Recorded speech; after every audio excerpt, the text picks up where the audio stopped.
Nabi Muhammad sallallahu alaihi wasallam. Al-Fatihah. A'udzu billahi minasyaitonir rajim. Bismillahirrahmanirrahim. Alhamdulillahirabbil alamin arrahmanir rahim maliki yaumiddin. Iyyaka na'budu wa iyyaka nasta'in. Ihdinas siratal mustaqim. Siratal ladzina an'amta 'alaihim ghairil maghdubi 'alaihim. Bismillahirrahmanirrahim. Alhamdulillahirabbil alamin. Wassalatu wassalamu ala sayyidil mursalin wa imamil muttaqin. Sayyidil awwalin wal akhirin. Nabiyina wa syafi'ina wa qurrati a'yunina wa qudwatina Muhammadin wa ala alihi wa sahbihi ajma'in. Subhanaka la ilma lana illa ma 'allamtana innaka antal alimul hakim. Nastaghfirullahaladzim min qaulin bila amalin wa nastaghfirullahaladzim min amalin bila ilmin wa na'udzu billahi min ilmin la yanfa' wa qalbin la yakhsha wa du'ain isma' bi rahmatika ya arhamar rahimin ya arhamar rahimin. Ikhwan yang dirahmati oleh Allah Subhanahu wa taala dan para pemirsa televisi Semulu dimanapun berada yang kami hormati. Alhamdulillah di kesempatan bainal maghrib wal isya ini Allah Subhanahu wa taala memberikan kenikmatan kepada kita. Lebih-lebih nikmatnya kita bisa duduk bersama orang-orang yang diridhai oleh Allah, duduknya kita bersama orang-orang yang dipilih oleh Allah, duduknya kita bersama orang-orang soleh yang mudah-mudahan menggiring kita, menuntun kita menjadi orang-orang yang insyaallah husnul khatimah. Amin ya rabbal alamin. Ikhwan yang dirahmati oleh Allah Subhanahu wa taala, di sini kita akan bersama-sama sedikit banyak memahami beberapa hadis qudsi di dalam kitab Al-Mawaid dari Imam Ghazali radhiyallahu anhu arda. Di sini di dalam hadis qudsi ini sedikit banyak akan membahas kehancuran seseorang sesuai bidangnya masing-masing. Di situ juga akan membahas tentang bagaimana cara kita atau bagaimana supaya kita tidak meremehkan makhluk-makhluk yang mungkin kita anggap remeh ataupun lemah buat kita. Di dalam hadis qudsi Allah Subhanahu wa taala berfirman, Ya ibna Adam, kam min sirajin, berapa banyak sirot, lampu itu identiknya bercahaya. Berapa banyak yang bercahaya qad atfa'athu rihul hawa. Berapa banyak sesuatu yang bercahaya. Dimaksud sirat di sini adalah hati. Berapa banyak hati yang sudah terang, sudah nyaman, sudah nikmat di saat menyebut nama Allah, tetapi qad atfa'athu, sungguh telah padam disebabkan rihul hawa, yaitu hawa nafsu. Apalagi di bulan Muharram. Bulan Muharram itu bagi umat muslim adalah bulan yang mulia. Begitu juga orang Jawa, bulan Muharram itu bulan yang suci. Bahasanya nang Jawa sidakake bulan sing keramat. Ya, keramat karomah mulia. Saking keramatnya wong Jawa niki wulan-wulan sura itu lebih aktif untuk ngresiki jiwane, ngresiki atine, ngresiki sukmane. Bahkan daerah wong Jawa niku biasanya wulan sura do padha tirakat. Tirakate beraneka ragam. Ana sing tirakat poso biasa, ya wonten sing tirakat poso maem sego putih, nak bahasa wong Jawa mute.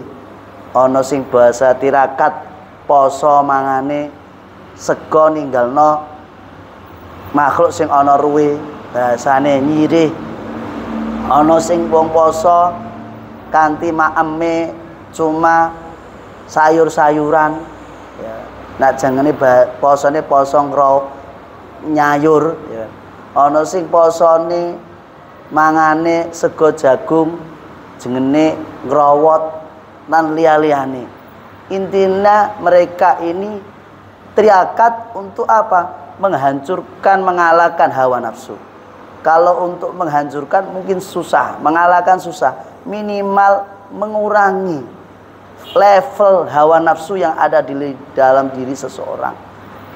Ana sing nyuwun sewu tirakate model nyepi, ya kan?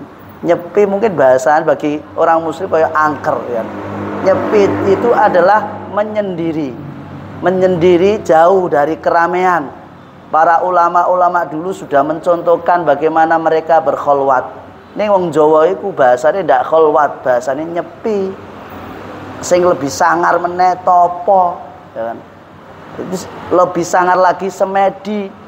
Tapi intinya model-model seperti itu mereka tirakat bagaimana jiwanya, rohnya ini bisa menyatu dengan Allah Subhanahu wa taala. Eling, minimal eling kali Gusti Allah. Cuma karena bahasa banyak orang mensyirikkan, membid'ahkan, mengharamkan dan lain sebagainya. Padahal intinya mereka melakukan ritual seperti itu adalah bentuk riyadhatun nafs. Dalam ilmu tasawuf riyadhatun nafs itu sangat penting sebagai dasar bagaimana orang belajar tasawuf itu harus ada riyadhatun nafs. Bagaimana riyadhatun nafs? Bagaimana saat di jalan dan lain sebagainya. Di situ intinya wajahidu fisabilillah. Dia berusaha bagaimana bisa dekat dengan Allah Subhanahu wa taala dengan beraneka ragam cara, ya kan? Mungkin kita sering hadir di haulnya Habib Abu Bakar Gresik, bagaimana kholwatnya beliau. Intinya beliau juga menjauhi dari keramaian, hiruk pikuk orang manusia di sekitarnya, beliau di kamar dan lain sebagainya, ingat sama Allah Subhanahu wa taala. Terus siapa lagi? Rasulullah SAW di dalam gua Hira juga beliau menyepi, menyendiri. Nah bahasa nyepi kita tidak sopan. Beliau khalwat uzlah di dalam gua. Nah, di situ sudah diajarkan dari Rasulullah SAW. Intinya apa? Di situ adalah tirakat supaya apa? Rihul hawa ini tidak memadamkan sirot, tidak memadamkan hati ini menungso. Sing luwih sangar meneh nyuwun sewu wong Jawa niku nak wulan sura do ngumbah pusakane. Lah makna pusaka iku ora bentuk barang, tapi pusaka iku bentuk bagaimana ati iki resik. Dengan apa diresiki ning wulan Muharram. Maka daerah bulan Muharram itu dibuat ada yang puasa 1 bulan penuh, ada yang mungkin santri mengawali puasa tahunan atau puasa dahr. Ada model tirakat yang lebih sangar lagi, bisu, ya, puasa bisu, dalam arti dia bicara hanya yang penting saja sampai ada yang 3 tahun dan lain sebagainya. Intinya mereka melakukan itu cara mereka bagaimana bisa dekat dengan Allah Subhanahu wa taala dan supaya apa? Hatinya ini lebih bersinar. Jangan sampai qad atfa. Nah, di situ Allah mengatakan sudah berapa banyak orang yang hatinya bersinar, hatinya bercahaya, tapi dipatahkan, dipadamkan dengan apa? Rihul hawa, yaitu hawa nafsu. Dalam ayat Al-Quran, wala tatabi'il hawa fayudilluka an sabilillah. Jangan kau ikuti hawa nafsumu, maka di situ hawa nafsu fayudilluka akan menyesatkanmu dari siapa? Dari sabilillah, jalannya Allah Subhanahu wa taala. Kalau orang ini sudah jalannya Allah ini sudah tertutup, tidak tahu, ya pasti akan melenceng ke jalan yang lain, yaitu sabili syaitan. Waliyadzubillah. Maka dikatakan dalam hadis Rasulullah SAW ada 3 perkara yang bisa merusak amal ibadah seseorang. 3 perkara yang bisa merusak ibadah manusia. Apa? Salah satunya syuhun muta', pelit yang sudah jadi agenda seseorang. Terus ditaati, pelitnya dituruti, ya. Hawa mutaba' dan hawa nafsu yang diikuti, dituruti. Apalagi di akhir zaman ini untuk nuruti hawa nafsu gampang. Maksiat di jalanan banyak, mau cari yang di mana banyak, bahkan di kamar pun bisa berbuat maksiat nuruti hawa nafsu dengan lewat HP dan lain sebagainya. Hadis hawa mutaba' di situ akan merusak amal ibadah manusia. Berapa tahun? Seumur hidupnya rusak gara-gara hawa mutaba'. Belum lagi ijabul mar'i binafsi yang insya Allah akan dijelaskan di firman Allah atau dalam hadis kursi berikutnya. Wa kam min abidin qad afsadahul ujub. Berapa banyak orang-orang ahli ibadah Tapi ibadahnya ini dirusak dirinya sendiri dengan apa? Merasa bangga. Aku sudah ahli ibadah, wis terkenal ratusan tahun ibarat kata. Nah, di situ rusak gara-gara apa? Al-ujub. Maka dalam hadis juga dikatakan wa kam min abidin qad afsadahu al-ujub, sama dengan hadis qudsi. Berapa banyak ibadah seseorang yang mungkin ibadah ini dianggap sudah pol-polan, paling top markotop lah orang ini al-ibadah, tapi terakhir dia merasa bangga diri. Bangga diri apa? Kalau menurut Ibnu Mubarak, Sayyidina Ibnu Mubarak, Abdullah bin Mubarak mengatakan apa? Antara anna indaka, ya, bahwasannya ada yang mengatakan antara anna syai'an indaka laisa inda ghairika, yaitu apa namanya, engkau melihat bahwasanya sesuatu yang kau miliki ini tidak dimiliki orang lain. Dalam arti khairan, lebih baik, ujub, merasa lebih baik, lebih bangga diri, lebih bagus diri. Disitulah salah satunya akan merusak ibadahnya. Maka juga Sayyidina Ibnu mengatakan wala a'lamu fil musallin syai'an syarra minal ujub. Aku tidak melihat orang-orang yang ahli sholat, ahli ibadah ini lebih baik, lebih buruk daripada ujub di situ. Maka biasanya orang-orang yang ahli ibadah di situ tidak ada bekal ilmu, pasti dia akan merasa paling baik dan paling baik. Nah, disitulah dihilangkan pahalanya gara-gara satu sifat ujub di situ. Tadi dikatakan dalam hadis wa ijabul mar'i binafsihi, yaitu merasa bangga diri dengan ibadahnya, itu bisa dirusak ibadahnya gara-gara itu satu tadi. Terus juga dalam hadis qudsi dikatakan lagi wa kam min ghaniyin afsadahul ghina. Berapa banyak orang yang kaya yang mana kekayaan itu merusak dirinya sendiri. Intinya apa? Banyak orang yang kaya raya tapi dia tidak tahu kalau dia sebenarnya dihancurkan oleh kekayaan sendiri. Dengan apa? Dengan lupa sama Allah, jauhkan dia dari orang-orang soleh. Berarti menandakan orang itu dihancurkan oleh kekayaannya sendiri. Sudah dicari 24 jam, sampai kaki dianggap kaki, kepala dianggap kaki, malam dianggap siang.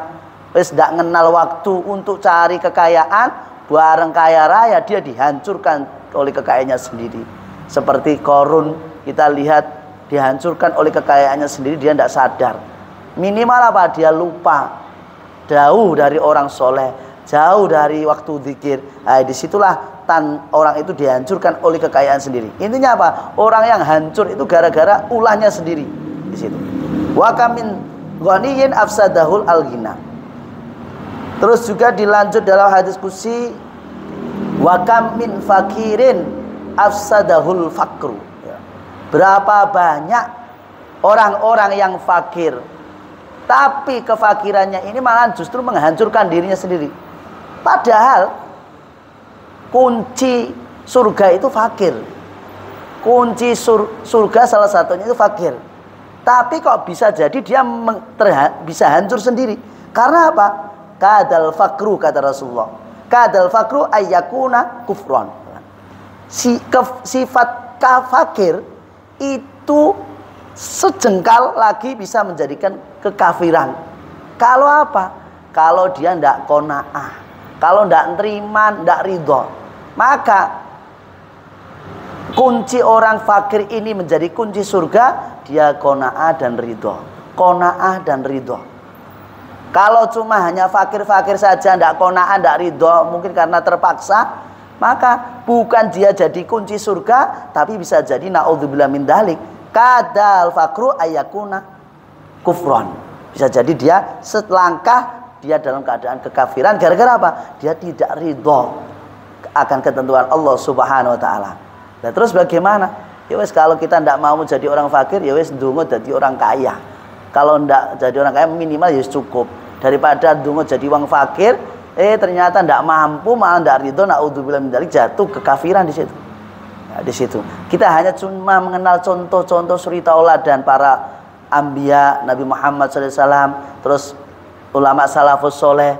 Kita lihat Beliau-beliau ibarat kata jadi orang miskin, orang fakir saja pilihan hidup mereka. Pilihan, bukan karena terpaksa di situ.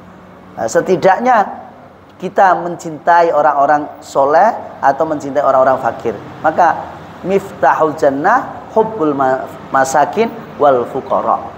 Ya, kunci surga itu minimal tadi mencintai orang miskin dan orang-orang fakir. Mencintai saja dapat kunci surga. Bagaimana kalau kita menjadi orang miskinnya? Bagaimana menjadi orang fakirnya? Maka beruntung orang-orang yang fakir, beruntung orang-orang yang miskin, tetap yang mana di dalam hatinya ada rasa qanaah lan ridho atas ketentuan Allah Subhanahu wa taala. Tetapi kalau dia dikasih wis miskin, susah, malahan orang terima, ora ridho. Ya wis ning dunyane wis rekoso, tambah ning akhirate rekoso. Nah iso ya wis ning dunya rekoso tok, akhirate aja. Pilih salah sijine. Nah iso ya ning dunyane enak, akhirate ya enak. Napa? Menikmati apa sing dinduwe. Ya niku. Ya iku mau qanaah. Syukur kalau ridho. Maka orang yang qanaah syukur iku ketoke disawang wong melarat, insyaallah ora melarat. Disawang orang duwe insyaallah ora ketok ora duwe. Karena apa? Dheweke qanaah lan ridho. Yang karena gara-gara dilihat orang ini ketoke melarat, miskin, karena orang itu sendiri ndak qanaah ya ndak ridho. Maka ketok disawang orang wis ora duwe, disawang awake dhewe tambah ora duwe. Kenapa ya iku mau ndak qanaah kalau ora ridho. Wis ibarat kata wis mepet uripe wis susah tambah susah di situ. Ya kita susah dohiri, nak iso jangan ketok batine. Monggo dohiri susah, batin nak iso ndak susah di situ. Maka di situ qanaah lan ridho itu yang harus kita tanamkan dalam hidup kita supaya apa? Kam min fakirin afsadul al-faqr, supaya orang-orang fakir ini ndak dirusak oleh kefakiran sendiri. Kalau sudah rusak kefakiran sendiri, maka ibarat kata wis uripe dunya akhirate ora kepenak kabeh. Nauzubillah min dzalik. Wa kam min sahihin afsadathul afiyah. Berapa banyak orang-orang yang sehat jasmani, tapi jasmaninya sehat, dirusak dirinya sendiri dengan kesehatannya. Contoh, mohon maaf nih, banyak wanita-wanita muslim yang sering olahraga pagi, minggu mungkin di setiap perumahan RT RW senam pagi bersama dengan musik yang enak ya. Jadi mereka sehat jasmaninya, tapi ujung-ujungnya dikasih sehat jasmani, tubuhnya dipamerkan dengan beli baju yang ketat, kelihatan bodinya, naudzubillah min dzalik. Nah ini orang-orang seperti inilah, dia dikasih kesehatan, sehat jasmaninya, bodinya kuat, bispek perute, tapi afsadahu afiyah, dirusak oleh kesehatannya sendiri. Dia tidak sadar. Padahal orang yang sehat ujungnya supaya apa? Digunakan untuk beribadah. Makanya dalam hadis nikmatani magbunun, ada dua kenikmatan yang di situ banyak orang yang melupakannya. Apa dikasih itu? Sehat wal farah.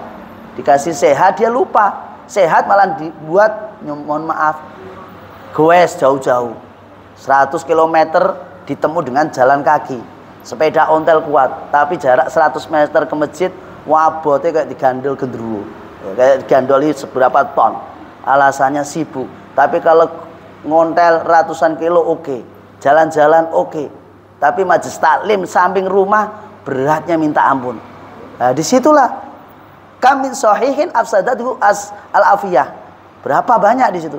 Maka jangan sampai kita masuk golongan orang-orang itu dikasih kesehatan malah ujungnya buat lari. Maka nyuwun saya kita itu pernah ketemu satu orang. Waktu kita taklim, anaknya nyegat kita, Pak Ustadz minta tolong doakan ayah saya. Di mana? Di rumah. Kita datangi ke rumahnya. Ayahnya sakit, mungkin parah bagi dia. Pak Ustadz doakan. Sebenarnya kami itu pengen hadir majelis taklim, tapi posisi kami itu sakit Pak Ustadz. Doakan Pak Ustadz, kalau saya sembuh biar saya bisa hadir majelis taklim. Nah, kita doakan bareng-bareng sama temannya itu kita doakan. Terus hadir lagi kita ke majelis taklimnya. Kabar sehat, gimana ayahmu sehat Pak Ustadz? Alhamdulillah. Lah kemana dia? Tidak tahu, lagi pergi Pak Ustadz. Ya maklum lagi pergi. Besok-besoknya lagi pergi.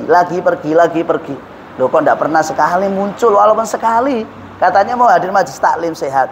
Lu bareng sakit ngabari lagi anaknya, Pak Ustadz, ayah saya sakit Ustadz, minta doakan.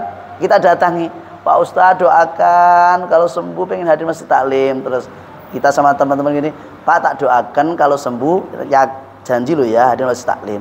Kalau enggak janji nanti sakit lagi kita enggak mau kesini lagi lo ya. Nah, terus ya Pak Ustadz insya Allah hadir.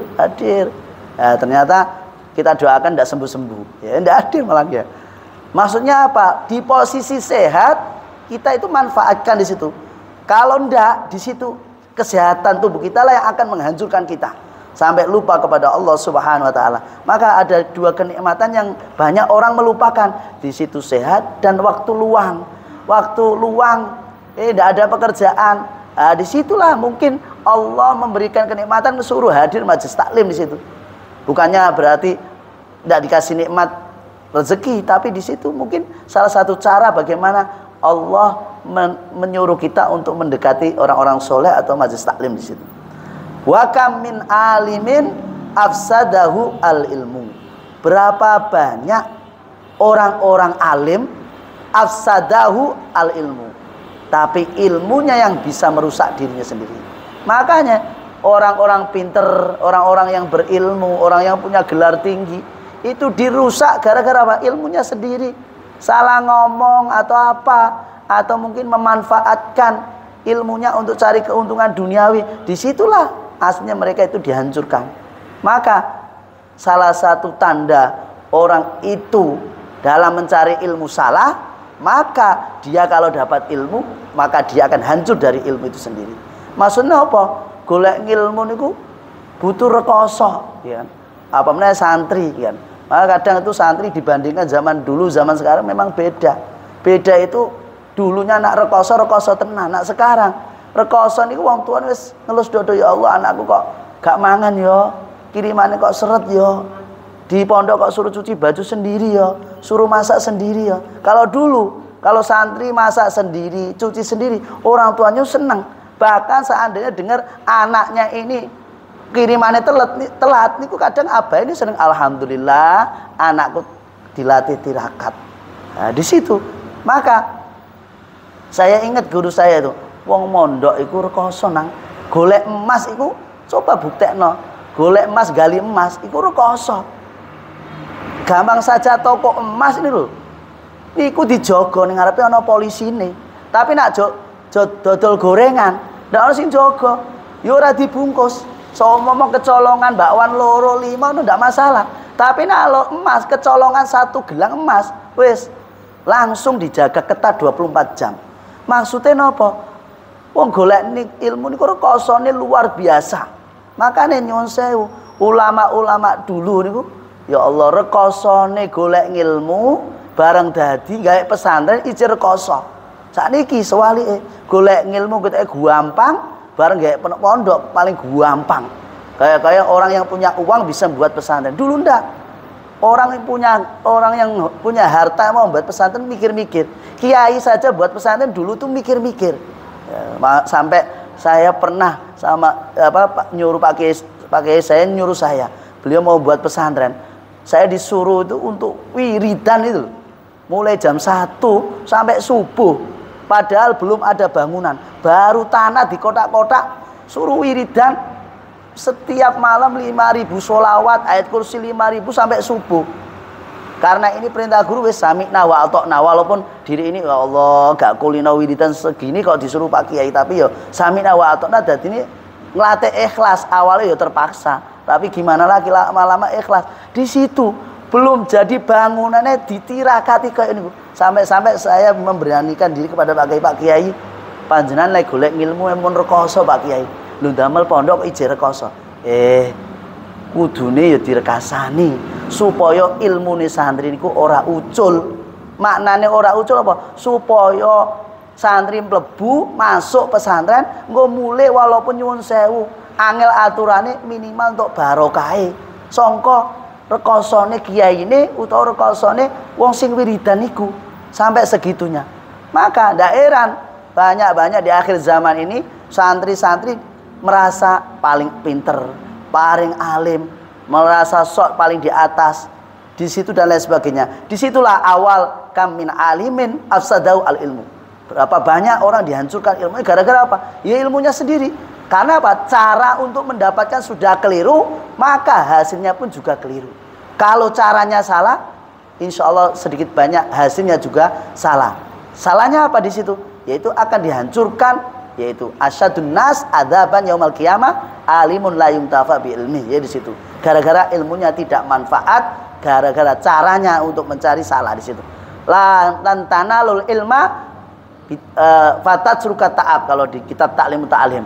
Tidak akan mendapatkan kemuliaan ilmu jikalau mereka meninggalkan jenis ta'ab, rekoso, pengorbanan. Saya ingat itu ada satu orang soleh kekasihnya Allah Subhanahu Wa Taala, Mbah Yasin kalau tidak salah, di ulama di Kudus itu.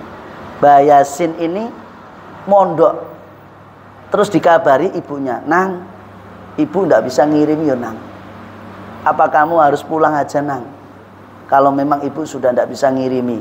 Wong Jawa biasanya kan ngirim ini pakai beras. Ya. Lah sing Mbah Yasin, "Tidak apa-apa Bu, di situ melatih saya untuk menjadi orang yang kuat." Subhanallah, beliau itu tidak dapat kiriman. Kalau dapat kiriman, ini kadang dapat beras itu langsung dimasak, dibagikan teman bareng-bareng. Seketika itu habis. Terus makanannya apa? Beliau itu dikisahkan cari dedaunan di belakang pondok. Kalau dulu kan belakang pondok itu masih banyak sayur-sayuran. Diambil, dimasak itu. Bahkan pernah beliau nasi itu kita ambilkan kerikil di situ. Kerikil dicampur dengan beras. Sudah dibersihkan dikasih kerikil. Sampai temannya menanyakan, "Yasin, kok ini beras yang sudah kau cuci, kenapa kau masukkan dalam kerikil?" "Tenang, nanti kau tahu saat aku makan." Teman ini ternyata memperhatikan. Setelah matang, bahasa Yasin ini kalau makan sambil milih. Temannya dapat 5 suapan, dia baru dapat 1 suapan. Temannya habis, dia baru berapa suapan. Terus temannya tanya, "Yasin, apa yang kau dapat dari kau makan itu?" "Aku mendapatkan ilmu sabar. Di situ Allah mengajarkan aku untuk bagaimana menghadapi hidup bila mana ada cobaan dan cobaan. Di situ aku harus berlatih sabar di situ." Terus temannya gedek-gedek, "Ternyata kau bukan orang biasa ya Yasin." Ternyata benar, Yasin itu menjadi ulama di daerah Kudus. Siapa yang tidak kenal di Kudus itu? Mbah Yasin itu salah satu ulama yang Masya Allah karismatik. Beliau sudah wafat, tapi Masya Allah kemuliaannya, banyak murid-murid sampai sekarang, banyak yang menjadi ulama-ulama di situ. Dan banyak lagi para aulia, para habaib, para ulama di sekitar kita yang mungkin kisahnya juga sama, yaitu dalam mencari ilmu rekoso. Habib Abdullah bin Abdurrahman yang memiliki pondok Ribat Syihir, yang awalnya ditempati pertama kali Habib Umar sama Duf Aula. Itu Habib Abdullah bin Abdurrahman pernah mondok di Ribat Inat 4 tahun kalau tidak salah. Itu dikisahkan kasur yang diikat oleh ibunya itu tidak bergeser sedikit pun selama mondok 4 tahun. Dalam arti tidak pernah dibuka itu. Setiap dapat kabar dari surat, beliau masukkan dalam kasur itu. Setiap surat mau amplop isi uang atau dimasukkan kasur. Beliau tidak pernah jajan, tirakat di situ. Karena pondoknya Habib Abdullah Syatiri dulu waktu zaman itu gratis di situ. Sehingga Habib Abdullah bin Abdurrahman bin Syekh Abu Bakar bin Salim, beliau itu makan dari itu dan uangnya dimasukkan. Setelah besoknya pulang, surat-surat itu dibuka. Kabar ayahnya meninggal lah, baru tahu. Mau pulang besok dibuka ayahnya meninggal. Padahal 3 tahun yang lalu meninggalnya. Dibuka kakeknya meninggal lah, dibuka semuanya. Terus beliau pulang, dilihat ibunya heran, "Loh Nak, ini kasurmu kok masih utuh, masih bagus, apakah kau tidak tidur? Terus kenapa selama ini kau tidak ngasih kabar?" Karena beliau sudah menikmati dalam mencari ilmu. Maka tidak heran pondoknya sampai sekarang barokah di situ. Nah, disitulah bentuk ketirakatannya ulama-ulama dulu untuk bagaimana pondoknya itu bisa menjadi pondok yang barokah di situ. Tetapi sebaliknya kalau cara keliru dalam mencari ilmu, kamin alimin afsadahul ilmu. Terus dilanjut dalam hadis qudsi, wa kam min jahilin afsadahu al-juhlu. Berapa banyak orang-orang yang, mohon maaf, orang-orang bodoh dirusak gara-gara kebodohannya. Di akhir zaman ini banyak dirusak oleh kebodohannya. Salah satunya apa? Masalah ibadah. Piyambake trimo. Wis apa meneh ning kampung-kampung wis iso salat ya alhamdulillah. Bahasane aku iso salat ya alhamdulillah daripada tanggoku iku ora iso salat. Alhamdulillah salatku iso nunut karo imam daripada tanggoku gak pernah salat. Bahasane trimo di situ. Maka kalau keseringan trimo masalah ibadah, disitulah salah satu tanda kehancuran dia karena kebodohan di situ.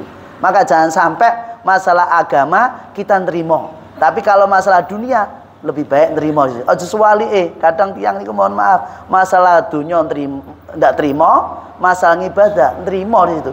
Maka di situ afsadul al-juhlu di situ.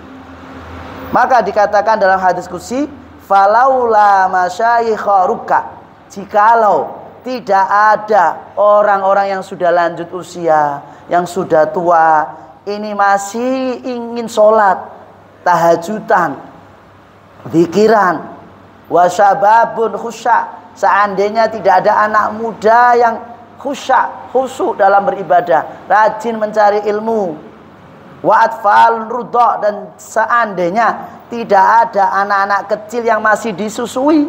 Apalagi di akhir zaman ini mohon maaf, banyak ibu-ibu itu tidak mau nyusui anaknya. Alasannya apa? Menjaga kesehatan, menjaga ya body dan lain sebagainya, stamina dan lain sebagainya. Banyak anaknya dialihkan disusui dengan susu kotak, susu formula dan lain sebagainya. Supaya apa? Lebih gampang. Alasannya wanita ini wanita karir, alasannya wanita ini keluar terus sehingga rudhoknya tidak ada. Nah, seandainya tidak ada anak-anak yang disusui, bahai murta, dan seandainya tidak ada hewan-hewan yang dipelihara atau dingon bahasanya Jawa, di situ kata Allah Subhanahu wa taala, la ja'altus sama min fawqikum hadidan, maka aku jadikan langit yang ada di atas kita ini terbuat dari besi. Bagaimana? Padahal ini musim-musim kedinding ya kan. Nah bahasanya kedinding apa niku? Kalau malam itu dinginnya luar biasa, kalau siangnya itu panasnya luar biasa. Itu atapnya masih langit, ada mendungnya, masih ada awannya, panasnya kayak gitu kan. Apalagi daerah Pantura kan, daerah Solo sekitarnya mungkin masih adem ya kan. Banyak pepohonan dan tanahnya sumbernya airnya tawar enak. Kalau daerah Pantura, Rembang, Pati, ya, sekitar itu Sarang, itu airnya sudah onto, bahasanya onto itu tawar campur asin. Terus cuaca panasnya dekat air laut, wis panasnya luar biasa, hampir tidak betah di situ. Itu atasnya saja langit yang tidak dari besi. Bagaimana kalau dari besi di situ? Kayak nopo niku jadine.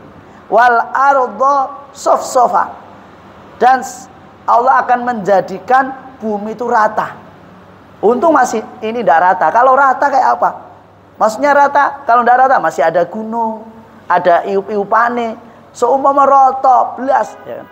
Nah, ibarat kata kita bayangke kayak di Mekah, bayangke kayak di Yaman khususnya juga banyak padang Sahara di situ. Pas jalan pernah kita dakwah diajak di daerah mana, daerah Mahro atau daerah pinggiran-pinggiran Hadramaut ya kan. Daerah Sewon itu masih ada Sewon, Inat itu masih ada padang-padang pasir itu kosong dari perumahan. Itu kalau musim panas, wis jalan kaki aja wis ngos-ngosan di situ.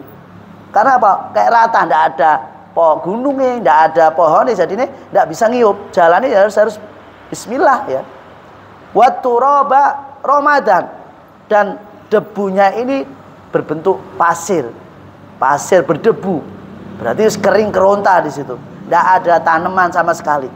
Disitulah seandainya tidak ada orang tua yang masih sujud, ruku, dan seandainya tidak ada anak muda yang dekat dengan majelis taklim, tidak ada anak muda yang hadir di dalam sholat 5 waktu, dan seandainya tidak ada anak-anak kecil yang mau disusui, dan seandainya tidak ada hewan-hewan ternak yang dipelihara, maka Allah itu akan buat langit dari besi, bumi diratakan, terus tanah-tanah yang kita pijak berubah menjadi padang pasir yang panas di situ.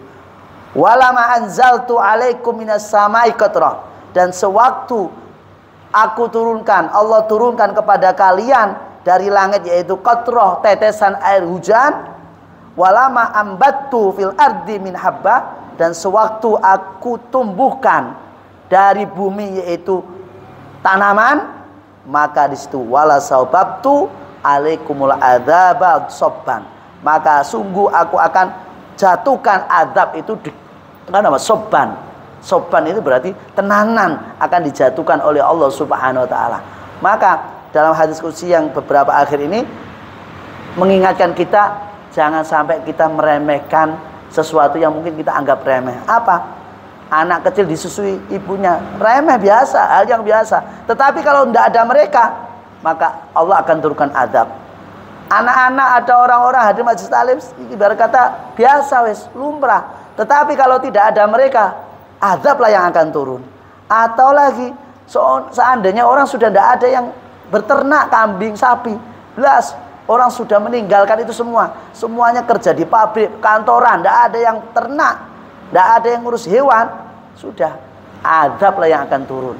Kenapa? Karena mereka, hewan-hewan mereka berzikir, beristighfar, ataupun ibarat kata apa? Jogo bumi supaya orang azab. Kasih sayangnya Allah di situ.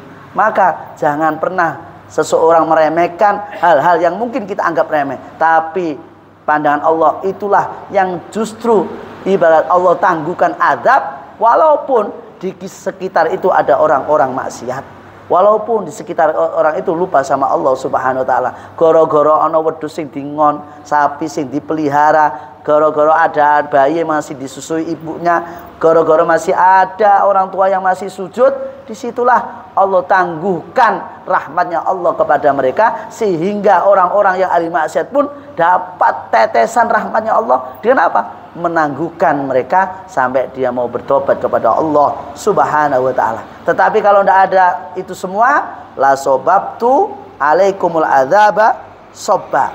Di situ Allah akan turunkan azab yang sebesar-besarnya. Ehwan yang dirahmati oleh Allah Subhanahu wa taala, dilanjut dalam hadis qudsi Allah Subhanahu wa taala berfirman, utlubuni biqadri hajatikum ilayya.